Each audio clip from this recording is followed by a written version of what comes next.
Hello all. आज हम बात करेंगे हाउ टू क्रैक एसएसबी। मैं हूं हरवीर सिंह और आप देख रहे हैं मेरा चैनल हॉलिस्टिक व्यू पॉइंट। चूंकि अभी एनडीए रिटन का रिजल्ट आ चुका है और जो एनडीए एस्पायरेंट हैं जो अपने मिलिट्री सर्विसेज में डिफेंस सर्विसेज में जो ऑफिसर के तौर पे इनरोल होना चाहते हैं, जिनको ऑफिसर के तौर पे कमीशन लेना है, तो वो अभी एसएसबी की तैयारी में जुट गए होंगे। तो मेरे इस वीडियो में मेरा उद्देश्य रहेगा कि आपको एसएसबी के बारे में जो एकदम ग्राउंड रियलिटीज़ हैं उसको बहुत ही सरल से सरल भाषा में मैं आपको समझाने की कोशिश करूंगा। बेसिकली क्या है कि आजकल हर जगह पर इससे रिलेटेड आपने देखा होगा कि हर गली हर नुक्कड़ पे कोचिंग्स खुले हुए हैं और वो आपको अश्योरेंस देते हैं कि आपको एसएसबी में थ्रू कर दिया जाए। तो जैसे ही आपका एनडीए का रिजल्ट आया है और आप एसएसबी की तैयारी में जुटे हैं तो आपको बहुत सारी कोचिंग का सहारा भी लेना पड़ रहा होगा, या कुछ लोग सोच रहे होंगे कि हमें कोई अच्छी सी कोचिंग मिले जो हमें एसएसबी के बारे में बताए कि हमें कैसे तैयारी करनी है। तो मेरा basic aim of this video is just to give a fair idea about how to deal with the SSB. And मेरी जो अभी है, मैं साधारण और सिंपल वर्ड्स में, सिंपल लैंग्वेज में कोशिश करूँगा कि आपको मैं ये क्लियर कर पाऊँ। जैसा कि मैं पहले भी आपको बता चुका हूँ कि मैं आर्मी में मैंने सर्विस करी है। I was a JCO in Indian army and I have attended many SSBs. Many, you can say, I tried 3 times and I was in borderline cases all the time and I was not recommended. But after that, I have given briefing and coaching and guidance to 6 of my colleagues during service. They are all now officers and जब मैं फौज retirement के बाद भी जब मैं यहाँ आ गया हूँ इन सिविल, तो मैंने 3 बच्चों को गाइड किया है और वो भी सारे थ्रू हो गए हैं। तो मैं ये किसी के इस वीडियो के थ्रू ये भी नहीं गारंटी देता कि मेरे पास कोई ऐसा मंत्र है जो आप लेंगे और आप सीधे थ्रू हो जाओगे, बट आपको एक फेयर आइडिया मिल जाएगा कि किस तरह एसएसबी को अटेंड किया जाता है। जैसे ही आपने एनडीए का रिटन क्वालिफाई किया है, कुछ दिनों के बाद आपके पास हमारे जो डिफरेंट एसएसबीज हैं वहाँ से एक कॉल अप लेटर आ जाएगा। हो सकता है फिलहाल वो letter recruiting directorate Indian army का जो आर्मी हेडक्वार्टर है वहाँ से भी इशू किया जा सकता है, क्योंकि ये पॉलिसी चेंजेस होते रहते हैं। तो वो लेटर आपके पास या तो recruiting directorate Indian army headquarter से आएगा दिल्ली से, या फिर जो कंसर्न एसएसबी जहाँ पे आपको जाना है वहाँ से ये लेटर आएगा। ठीक है, और फिर आपको उस स्पेसिफिक एसएसबी पे एक दिन पहले आपको रिपोर्ट करनी पड़ेगी। बेसिकली जो एसएसबी है that is a personality test, because आप रिटन में आप अपने जो एकेडमिक्स हैं, अपनी नॉलेज है, और आप अपने आप को पहले ही प्रूव कर चुके हैं कि आप एक पोटेंशियल कैंडिडेट हैं to go for the SSB. And SSB is a personality test where your IQ level and your psychological things, they are verified, whether you are a consistent candidate, whether you are meeting the requirement of the Indian Army and Defense Forces standards। उसके मुताबिक आपको वहाँ पे जांचा परखा जाएगा। तो इसका जो फॉर्मेट है वो मैं आपको स्टेप बाय स्टेप आपको बता रहा हूँ।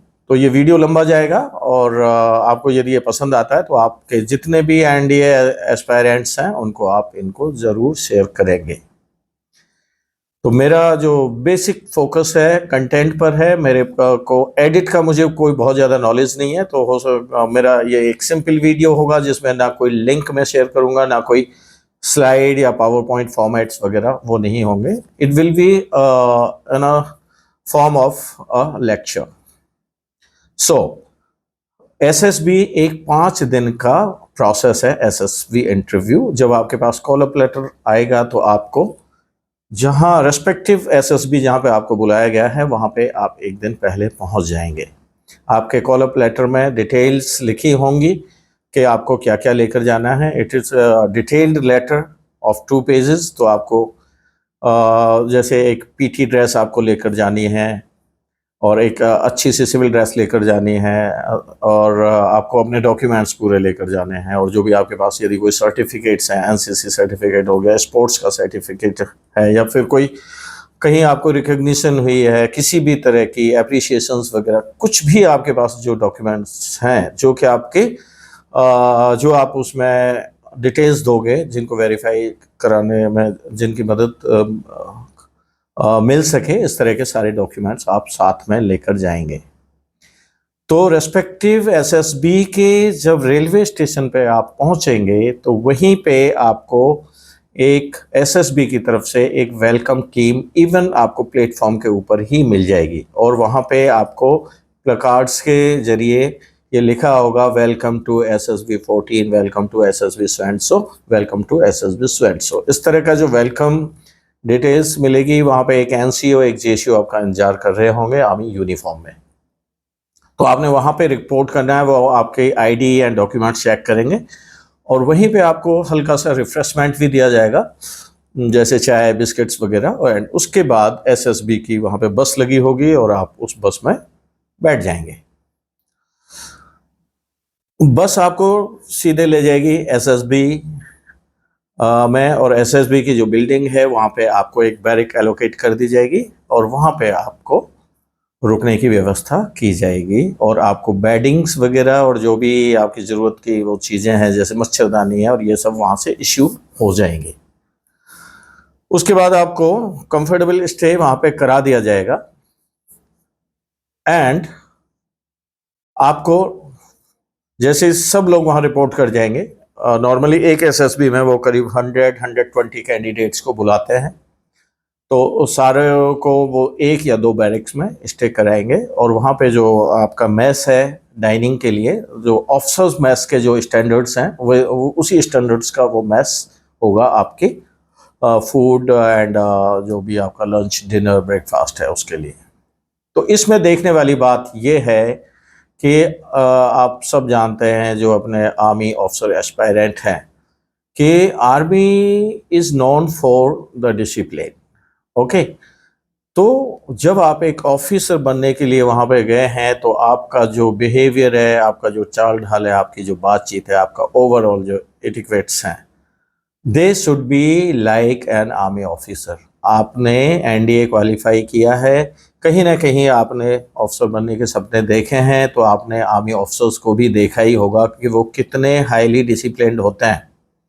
तो आपने रेलवे स्टेशन से उतरते ही और उनके साथ जो भी आप, चाहे आप बस में सीट ले रहे हैं, चाहे आप रिफ्रेशमेंट ले रहे हैं या अपना लगेज रख रहे हैं, आप की जो पर्सनालिटी है दैट शुड बी, आपका जो बिहेवियर है that should be in a very excellent और एग्जाम्पलरी मैनर। ठीक है, तो उसके बाद जब आप वहाँ बैरिक में भी जाएंगे तो बैरिक में भी जहाँ रुकेंगे वहाँ भी आपका behaviour, it is not sure that you are being monitored और not, but still your behaviour को कहीं ना कहीं अंडर स्कैनर आप रहते हो। तो जब आप वहाँ लाइन से ब्रेकफास्ट के लिए जा रहे हो, लंच के लिए जा रहे हो या डिनर के लिए जा रहे हो, तो proper uniform, proper dress, formal dress में होना, प्रॉपर आपने जो बैठने उठने चलने का तरीका वो बहुत ही डिसेंट और एक डिसिप्लिन मैनर में होना चाहिए। ये तो बिल्कुल बेसिक चीज़ हो गई। उसके बाद ये जो एसएसबी के बारे में आपको शाम को सबको एक असेंबली ग्राउंड में फॉलो इन करके आपको एक अच्छा सा लेक्चर दिया जाएगा कि किस तरह से ये सारी प्रोसेस होनी है। तो बेसिकली एसएसबी दो स्टेजेस में होता है, लाइक एक स्टेज 1 है और दूसरी इज स्टेज 2। स्टेज 1 में आपका इंटेलिजेंस टेस्ट होगा, पिक्चर परसेप्शन होगा एंड डिस्क्रिप्शन टेस्ट होगा और ग्रुप डिस्कशन होगा। ये आप जिस डेट को आप रिपोर्ट करते हैं उससे वेरी नेक्स्ट मॉर्निंग ये होगा। और जो स्टेज 1 में क्वालिफाई कर जाएंगे, लाइक जैसे 100-120 स्टूडेंट्स में से करीब 20 से 22 को शॉर्टलिस्ट किया जाएगा फॉर स्टेज 2, और बाकी जो स्टेज 1 में वो बच्चे रह जाएंगे उनको वापस very same day, very next day भेज दिया जाएगा। Very next day in the sense कि आपकी रिपोर्टिंग के next day, but the immediate after the stage 1। Okay, तो स्टेज 1 का जो फॉर्मेट है उसको मैं बताऊं, सुबह सुबह आप उठेंगे, ब्रेकफास्ट करेंगे और ब्रेकफास्ट के बाद कंप्लीट जितने भी 120 कैंडिडेट्स हैं वो उनको ये इंस्ट्रक्शंस दिए जाएंगे कि आप अपना बैग एंड बैगेज के साथ सीधा वो जो असेंबली ग्राउंड है वहाँ पे इकट्ठे हों। ओके, सो वो इसलिए किया जाता है कि जब आपका स्टेज 2 के लिए सिलेक्शन होगा तो वही 20 लोग वहाँ से बैग एंड बैगेज के साथ वापस लाइन में चले जाएंगे और बाकी लोग बस में बैठ के back to your home town इस तरह भेज दिया जाएगा। तो जब आप स्टेज 1 के लिए जब असेंबली ग्राउंड में इकट्ठे होंगे, बैग एंड बैगेज आपका एक जगह रख दिया जाएगा, फिर आपको एक बड़ा सा हॉल होता है ऑडिटोरियम टाइप अपना एसएसबी का, वहाँ पे सबको सीटिंग अरेंजमेंट के मुताबिक आपको बिठा दिया जाएगा और आपके एग्जाम से रिलेटेड आपको कुछ इंस्ट्रक्शंस दिए जाएंगे। उसके बाद आपका एक रिटन इंटेलिजेंस टेस्ट होगा। उसमें बेसिकली जो नॉर्मल इंटेलिजेंस को चेक किया जाता है कि how you are taking things, how is your intelligence level. ठीक है, उसमें छोटी मोटी मैथ्स हो गई, आपका छोटे मोटे वो जो सीरीज हैं और ऐसे ऐसे क्वेश्चंस जहाँ बिल्कुल एक जनरल आपका एक जनरल अवेयरनेस और आपका जो इंटेलिजेंस को टेस्ट किया जा सके वो होगा। उसके बाद आपका एक होगा पिक्चर परसेप्शन टेस्ट। उसमें क्या होगा कि आपको एक पिक्चर दिखाई जाएगी और आपने उस पिक्चर को देख के आपने एक स्टोरी लिखनी है।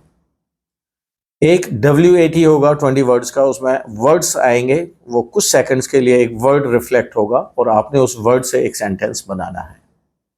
तो ये भी आपका कहीं ना कहीं आपकी साइकोलॉजी से रिलेटेड वो है, ये हो जाएगा। और उसके बाद आपको एक ग्रुप डिस्कशन के जरिए, ग्रुप डिस्कशन के लिए लाइक आपके जो पिक्चर परसेप्शन है, WAT है, वर्ड एप्रिसिएशन और टेस्ट के, ये तो सारे जॉइंटली होंगे 120 कैंडिडेट के।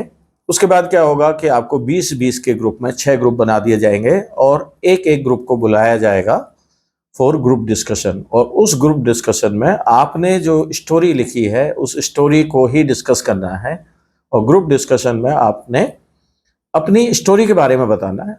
You all will be given a chance to speak.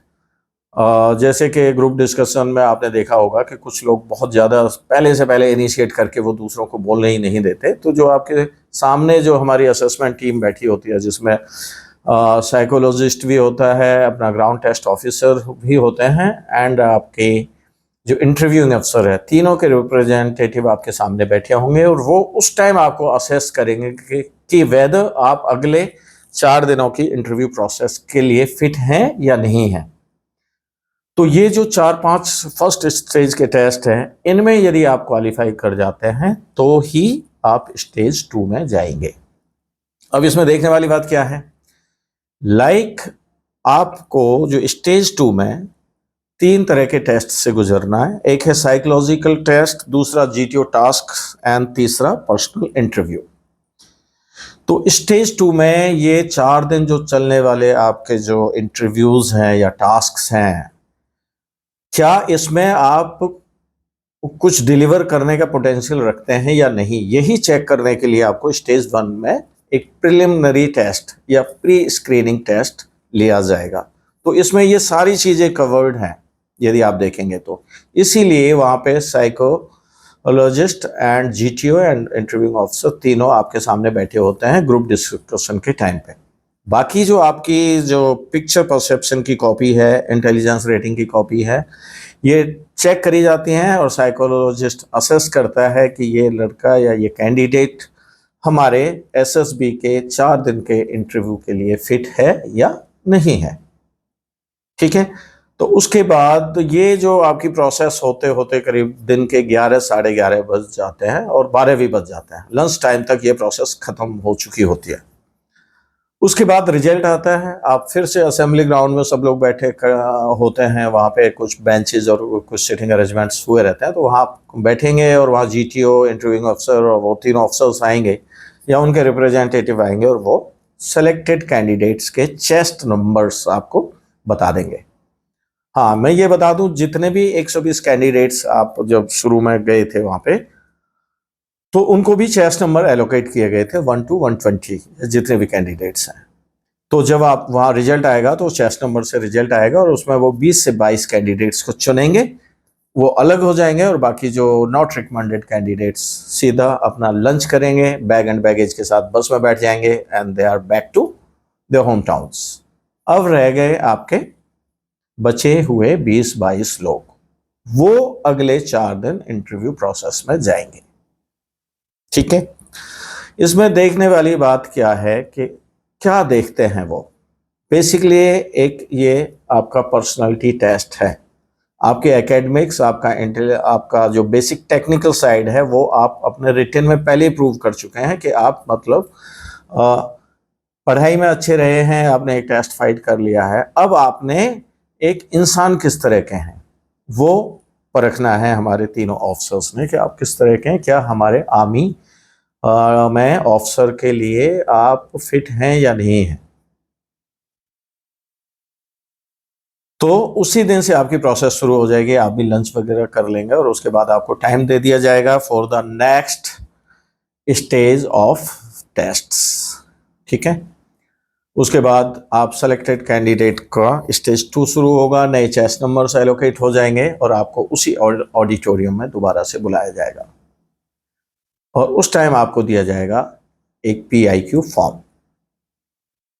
कई बार ये PIQ फॉर्म सारे कैंडिडेट्स को भी दिया जाता है इनिशियल स्टेज में, उनसे भी भरवाते हैं और कई बार ऐसा होता है कि ये स्टेज 2 वालों से ही भरवाया जाता है।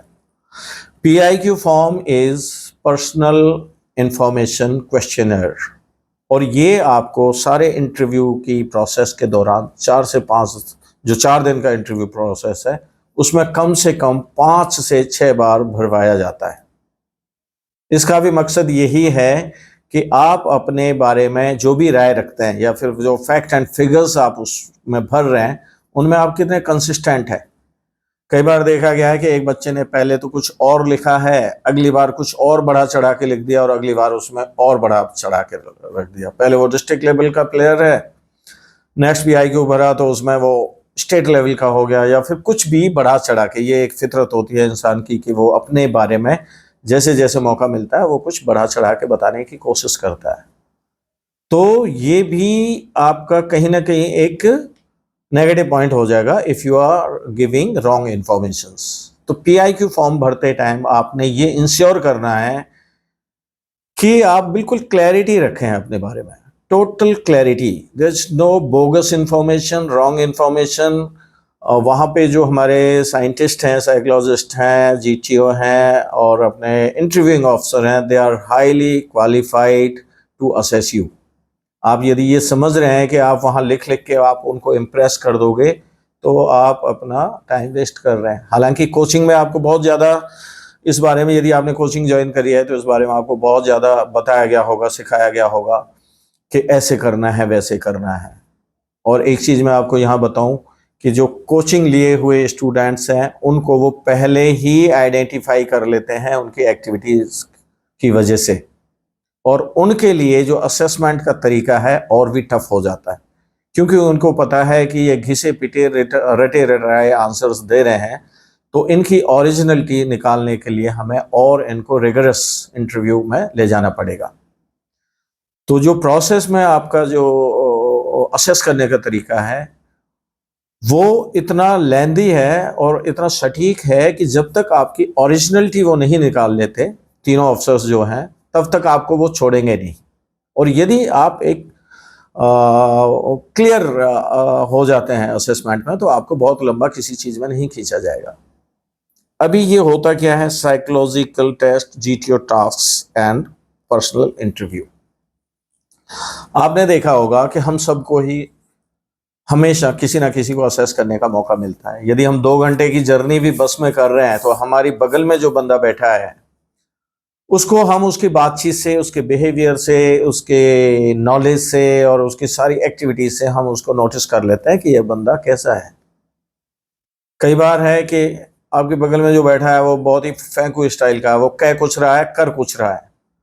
फॉर एग्जाम्पल वो कह रहा है कि I am very helpful, I always help people and I'm willing to sacrifice for others and उसी टाइम उस बस में जैसे एक लेडी बच्चे को लेके चढ़ी है और वो सीट नहीं छोड़ रहा है, तो आपके दिमाग में क्या आएगा कि यार ये बोगस आदमी है, कहाँ तो ये बोल रहा था कि मैं उनको सीट छोड़ दूंगा, मतलब मैं इतना हेल्पफुल हूँ कि I can sacrifice for others, तो जबकि वो एक महिला को सीट नहीं छोड़ रहा है, तो वही कंट्राडिक्शन हो गया। तो लाइक वाइज आपका ये जो टेस्ट हैं स्टेज 2 के तीनों टेस्ट हैं, उनमें आपकी पर्सनालिटी से यही चीज़ें चेक करी जाएंगी कि आप क्या कहते हैं, क्या करते हैं और क्या सोचते हैं। साइकोलॉजिकल टेस्ट इज आप क्या सोचते हैं, जीटीओ आप क्या करते हैं, एंड इंटरव्यू आप क्या बोलते हैं, कथनी और करनी, या फिर मन, वाणी और कर्म।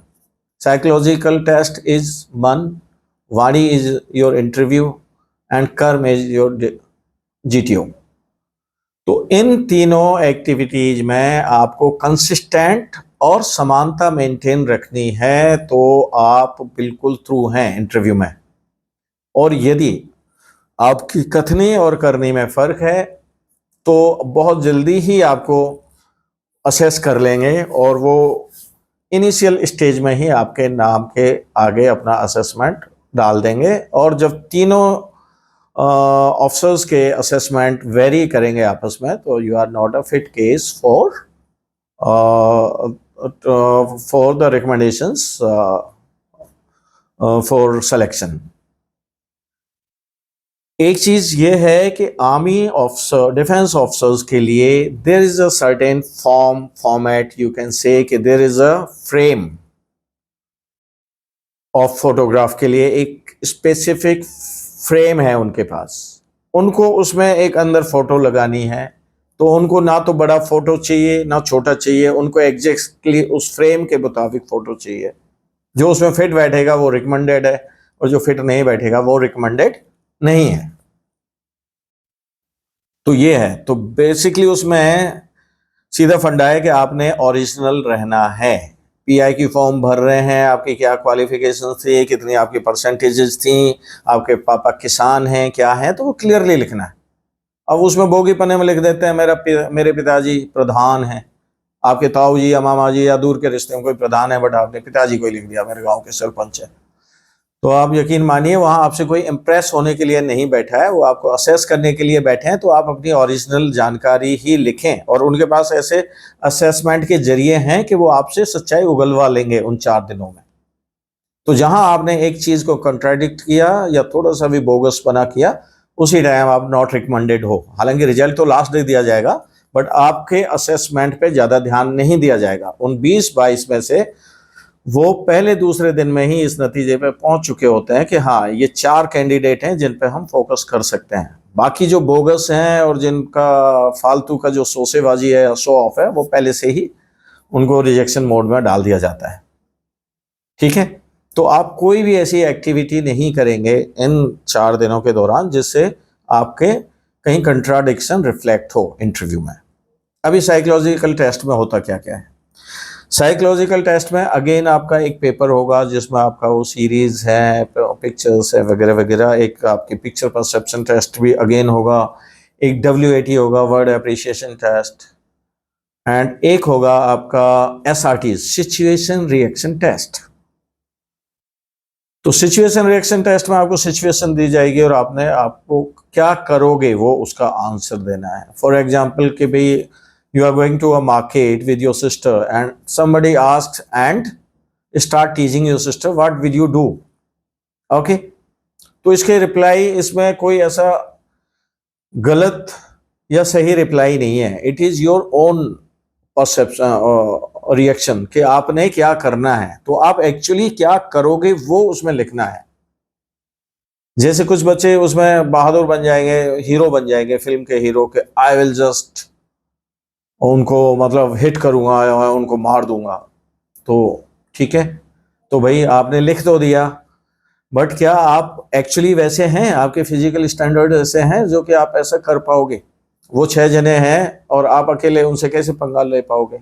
और दूसरा, यदि आपने ऐसा बोल दिया, ओके ठीक है, पर जीटीओ में आपकी जो फिजिकल एबिलिटीज टेस्ट करी जाएंगी। यहाँ आप 6 गुंडों को मारने की बात कर रहे हो और वहां पे जीटीओ में जब टेस्ट हो रहा है जहां से आपने 10 फीट की दीवार से कूदना है, वहां आपकी टांगें हिल रही हैं और आप हिल रहे हो, तो फिर क्या होगा? तो फिर आपका कंट्राडिक्शन हो गया कि आप बातें तो बड़ी बड़ी कर लेते हो बट आप काम करने में सक्षम नहीं हो। तो बेसिकली मन, वाणी और कर्म, तीनों चीज आपकी इन 4 दिनों में चेक होंगी। साइकोलॉजिकल टेस्ट जो था उसके जरिए आपकी साइकोलॉजी, आपके मन की स्थिति के मुताबिक ग्राउंड टास्क आप कर पाते हैं कि नहीं। आप सिर्फ बड़ी बड़ी बातें सोचते हैं, ग्राउंड में उनको इम्प्लीमेंट कर पाते हैं कि नहीं, वो ग्राउंड में होंगी।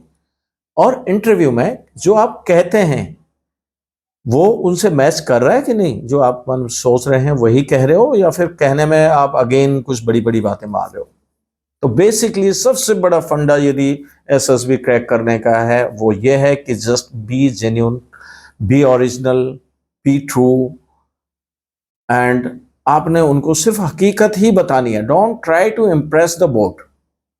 They are highly qualified officers. They are not going to impress with your statements or your personality or anything.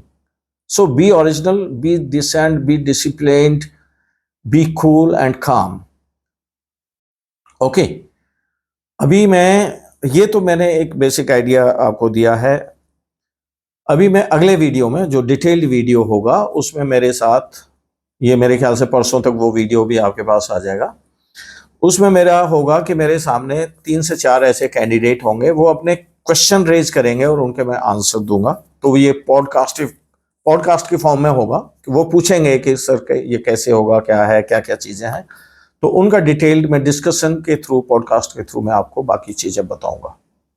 तो स्टेज 2 में जब आप साइकोलॉजिकल टेस्ट तो आपका एक साथ होगा सभी का, जीटीओ टास्क उसके बाद होंगे, उसमें करीब 22 टास्क हैं, तो वो भी आपने जॉइंटली एज ए टीम ही करने हैं। कुछ इंडिविजुअल टास्क भी हैं, कुछ एज ए टीम है, कुछ ग्रुप टास्क हैं। तो उनकी डिटेल्स मैं आपको नेक्स्ट वीडियो में दूंगा कि क्या क्या टास्क हैं। तो बेसिक जो अप्रोच है वो मैंने आपको क्लियर कर दिया। ड्यूरिंग योर साइकोलॉजिकल टेस्ट के बाद जीटीओ के दौरान आपको कभी भी इंटरव्यू के लिए बुलाया जा सकता है randomly. It is not as per the chest number, you can be called any time. And interviewing officer भी कई बार 2 होते हैं, like president and deputy president, तो कोई भी आपको बुला सकता है। तो इसके बारे में भी लोगों ने बड़ी भ्रांतियां बना रखी हैं कि भाई प्रेसिडेंट का इंटरव्यू हुआ तो सिलेक्शन के चांस ज़्यादा हैं, डिप्टी प्रेसिडेंट का हुआ तो हो सकता है सिलेक्शन के चांसेस नहीं है, या ऐसा, ये सारी भ्रांतियां हैं। ऐसा कुछ भी नहीं है। डिप्टी प्रेसिडेंट वाले बच्चे भी थ्रू हो जाते हैं एंड प्रेसिडेंट वाले भी कई बार रिजेक्ट हो जाता है। तो ये पहले से पहले आप किसी भी भ्रांति में ना रहें कि वहाँ पे कुछ ऐसा चल रहा है, वहाँ हुआ तो क्या होगा, और यदि मुझे डिप्टी के पास गया है तो इसका मतलब मैं रिजेक्ट हो गया हूँ, ऐसा बिल्कुल भी नहीं है। तो आप तो बिल्कुल फ्री एंड फेयर जाइए जब भी आपका नंबर आता है। कई बार क्या है कि आपको इंटरव्यू के लिए बुलाया जाएगा, आपको टाइम है, फॉर्मल ड्रेस में जा सकते हैं। कभी कभी आप जीटीओ टास्क के दौरान ही आपको बुला लिया जाएगा, तो वो आपकी जो ग्राउंड वाली पीटी ड्रेस है उसी में आपको इंटरव्यू देना पड़ेगा। तो इंटरव्यू में बेसिकली उन्होंने आपको वही टेस्ट करना है, वही 20-22 क्वालिटीज हैं जिनको जीटीओ भी टेस्ट करता है, साइकोलॉजिस्ट भी टेस्ट करता है और इंटरव्यूइंग ऑफिसर भी करता है। कई बार ऐसा होता है कि जीटीओ ने तो आपको बहुत ही अच्छे मार्क्स दे दिए बट साइकोलॉजी में you are poor, then you will not get through.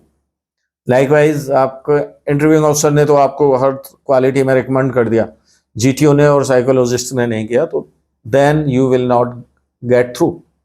या फिर स्पेसिफिक किसी क्वालिटी में आप कंट्राडिक्ट कर रहे हैं, बाकी आपको अच्छे मार्क्स दिए हैं हर एक क्वालिटी में, सब ने, तीनों ऑफिसर ने, बट एक क्वालिटी में किसी एक ऑफिसर को डाउट है, तो आपको कॉन्फ्रेंस के दौरान, जो लास्ट डे वाले दिन रिजल्ट से थोड़ी देर पहले एक कॉन्फ्रेंस होती है जिसमें सारे आपके असेसमेंट ऑफिसर्स वहाँ पे बैठे होते हैं, president, deputy president and all the psychologist, all the GTOs, 8 से 10 लोगों का पैनल वहाँ बैठा होता है। और वहाँ पे आपको एक कैंडिडेट करके बुलाया जाएगा और उसमें बेसिकली आपको how was your stay, how was the arrangements, what you learn from this SSB, how was your experience, इस तरह का फीडबैक टाइप लिया जाता है। बट यदि वहाँ पे क्वेश्चन आंसरिंग शुरू हो जाते हैं इन डिटेल एंड इफ वहां एक अगेन इंटरव्यू टाइप चीज शुरू हो जाती है। तो it means you are in a border line case, means आप किसी एक क्वालिटी में क्वेश्चन मार्क आपके ऊपर लग गया है और उसको क्लियर करने के लिए दे आर जस्ट ट्राइंग। और आपके रिप्लाईज के थ्रू यदि आप उस क्वालिटी को क्लियर कर पाते हैं तो you are through, otherwise you are rejected.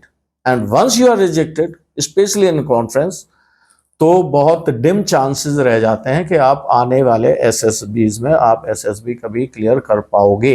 In my case मैं हमेशा कॉन्फ्रेंस आउट हुआ हूं और मुझे पता है कि मैं किस क्वालिटी में मेरा नॉट रिकमेंडेशन हुई होगी। ये अलग बात है कि मैंने बाद में जिन बच्चों को गाइडेंस दिया, जिनको मैंने चीजें बताई और जो मैं अभी इस वीडियो के थ्रू बता रहा हूं, उनमें से मैंने जिन जिन को ये ज्ञान दिया है वो सारे थ्रू हैं। कई आफ्टर रिटायरमेंट जो नए बच्चे थे जिन्होंने एसएसबी के लिए वो गाइडेंस लिया, वो भी थ्रू हैं। एंड ड्यूरिंग माय नौकरी के दौरान भी कुछ लोग थे जिनको मैंने इस तरह की ब्रीफिंग दी, तो वो भी उसमें थ्रू हो गए हैं। तो बेसिकली मेन फंडा इज जस्ट बी ओरिजिनल। ठीक है, तो इस वीडियो को मैं यहीं विराम देता हूं। आप कमेंट्स के जरिए आपके जो क्वेश्चंस हैं उनको इसमें ज़रूर डालिए। जो भी कन्फ्यूजन्स हैं हर एक कमेंट का मैं खुद, हर एक कमेंट और क्वेश्चन का मैं आपको जवाब दूंगा। ठीक है, इस वीडियो को ज़्यादा से ज़्यादा शेयर करें क्योंकि बहुत बच्चे हैं मेरे ख्याल से जो गांव से हैं, गरीबों के बच्चे हैं, किसानों के बच्चे हैं, जिनको ज़्यादा एक्सपोजर नहीं है, उनको पता ही नहीं है यार ये है क्या। तो वो यदि चाहें तो मेरे से ब्रीफिंग ले सकते हैं। आई विल ट्राई कि मैं उनको without any fee, free of cost मैं उनको गाइडेंस दूंगा और उनके जितने भी डाउट्स हैं वो क्लियर करने की कोशिश करूंगा।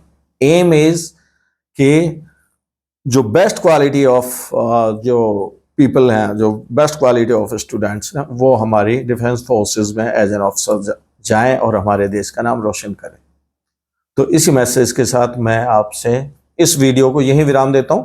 अगले 2 दिन में मेरा एक वीडियो आएगा एसएसबी से रिलेटेड, उसमें 3 से 4 बच्चे सामने बैठे होंगे और उनके जो क्वेश्चंस हैं उनको मैं रिप्लाई करूंगा।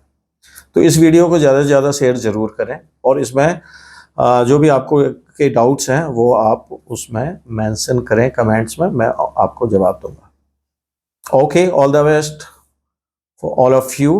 Okay, all the best and do good. I am sure you will get through. जय हिंद, जय भारत।